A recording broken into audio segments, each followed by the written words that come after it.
Thanks. Thank you so much for permitting this connection and allowing me to present in this fashion. I do wish I could be there in person, and it just wasn't possible this time of year with other commitments to pull it off. I assume or hope that either there's a way to put the slides up or some way for you to see the PowerPoint slides that are involved. Barring that, I see them being handed out, I think, actually. Thank you very much. Yeah. I'll do sort of Paul Harvey-ish, page 2. Hopefully the numbers printed out large enough in the bottom right-hand corner of the slide set.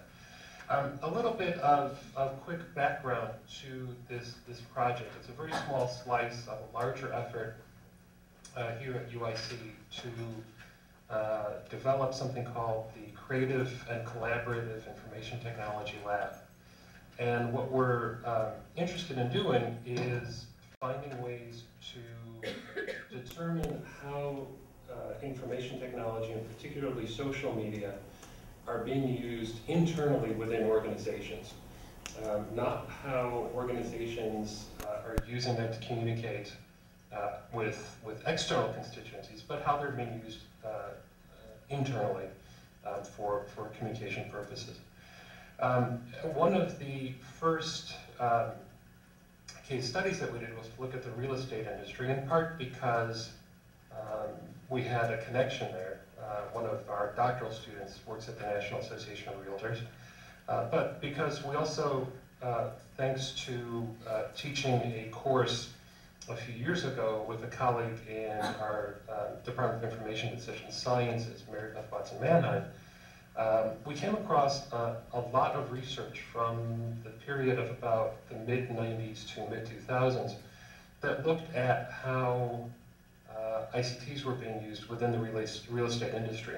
And the reason for that really has to do with what appeared to be a rather massive disruption of that industry thanks to IT. Any of you who've looked for a home or have bought one or sold one, I'm sure are familiar with the MLS, the Multiple Listing Service. Prior to the mid-90s, realtors had a lock on the information in MLS, and at that point in the mid-90s, the real estate listings that MLS and the National Association of Realtors held completely kind of under lock and key began to become essentially disintermediated. They were available online, and there was much, as you can imagine, gnashing of teeth about what would happen to realtors generally. And so this spurred, I think, a fair amount of research on an industry that looked to be kind of on the brink of disaster and potentially collapse in the sort of early days of internet adoption. And we were sort of interested to see whether or not, in fact, that disruption happened. I mean, it appeared not to be the case. And so we then wondered, to what extent the industry was adopting technologies for its work, particularly internally among realtors and within the National Association of Realtors. So moving on at this point to slide. I lied actually here, and I didn't do the Paul Harvey thing, I'm afraid. But I've kind of jumped up to slide 6, for better or worse.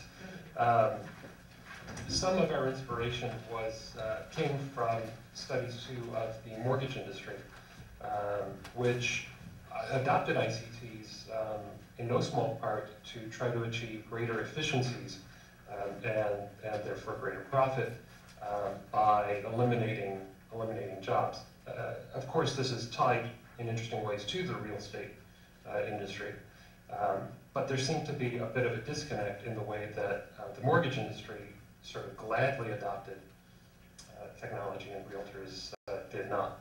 We were particularly interested in using the framing of IT innovations among realtors and within the National Association of Realtors to try to understand how the mindset that they had toward technology.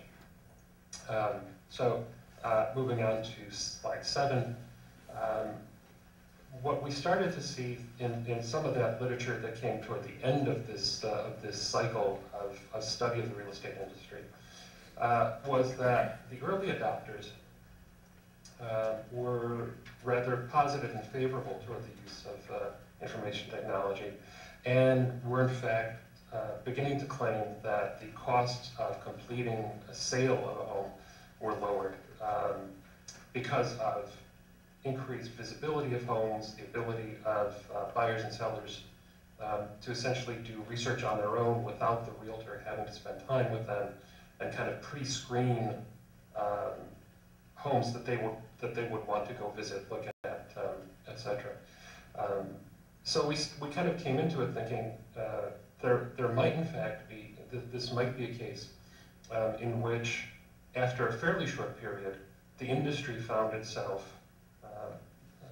in a positive frame of mind toward information technologies. Slide 8. Additionally, it seemed that the basic role that real estate agents had, that in no small part had been a sort of information gatekeeper, thanks to having that access to the MLS, had changed. That agents were now positioning themselves not just as kind of brokers, right, between a buyer and a seller, but people who had extensive knowledge of how the industry works. So their expertise, in light of the ability to be disintermediated as that kind of gatekeeper, became a much more fundamentally saleable expertise to buyers and sellers. Page 9. So this led to essentially two research questions. First, which probably somewhat obvious from what I've said to this point, was whether technological disruption was framed positively or negatively in the literature on ICT usage among real estate agents.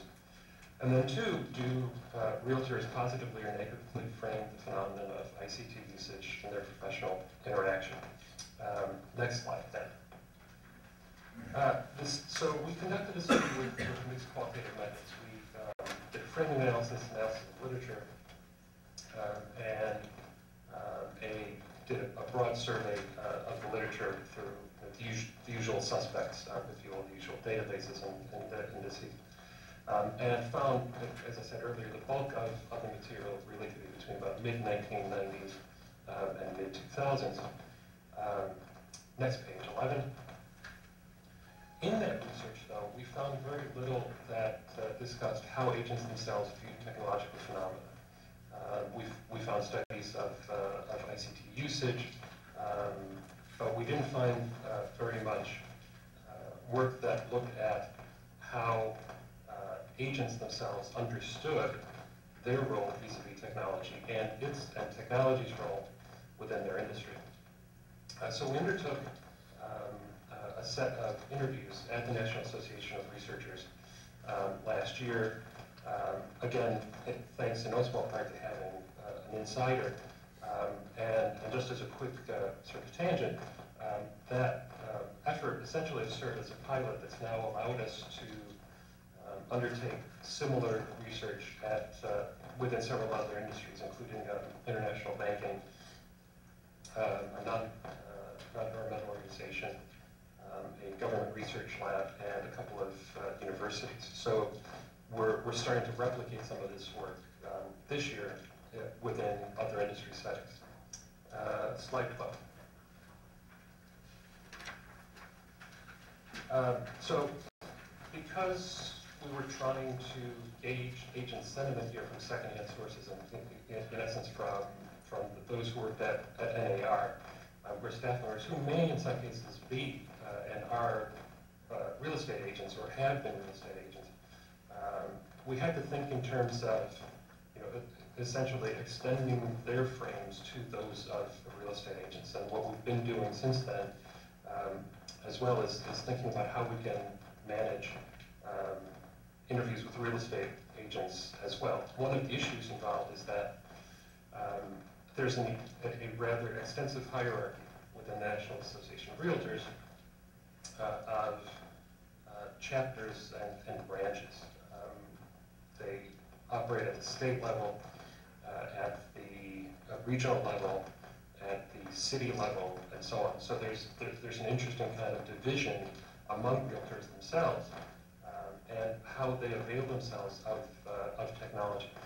The reason that we were particularly, I think, easily able to align frames here is because most all, it might be slightly exaggerating, but I think most all of the technology that realtors use since about, probably now going back to about the late 70s, because NAR provided the MLS, is provided by the National Association of Realtors. So NAR provides things like social media tools, training, web expertise, and so on to realtors.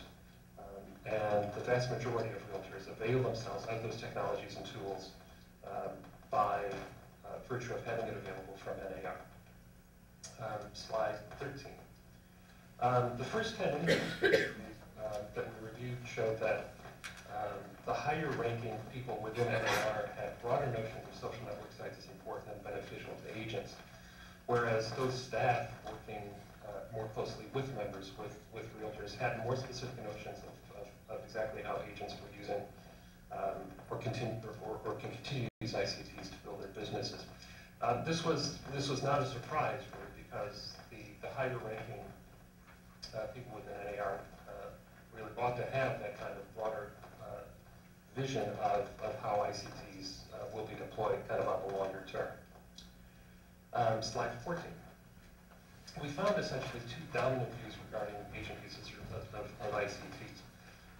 One was that agents are simply going through the motions of creating social media profiles, but really nothing shows that they think about these technologies as really critical to building and maintaining their cachet, that their expertise is not predicated on having these sorts of tools at their disposal and using them.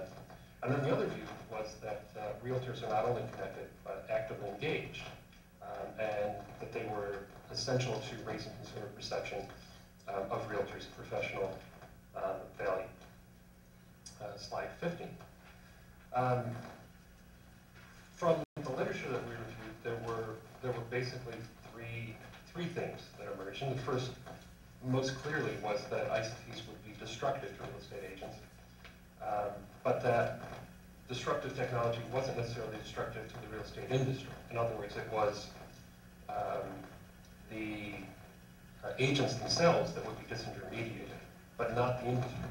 And in no small part, that's because of the myriad laws that exist that regulate and govern real estate transactions that are often very parochial. I mean, these not only happen at the state level, but they're often at the county and local levels as well. And so that degree of sort of industry necessity, banks regulation, was something that seemed to keep disintermediation at bay when it came to the industry as a whole.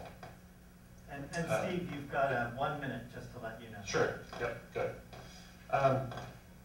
So I'll skip 16 because that essentially, we can move on to slide 17 because slide 16 essentially kind of reconnects back to what I said earlier.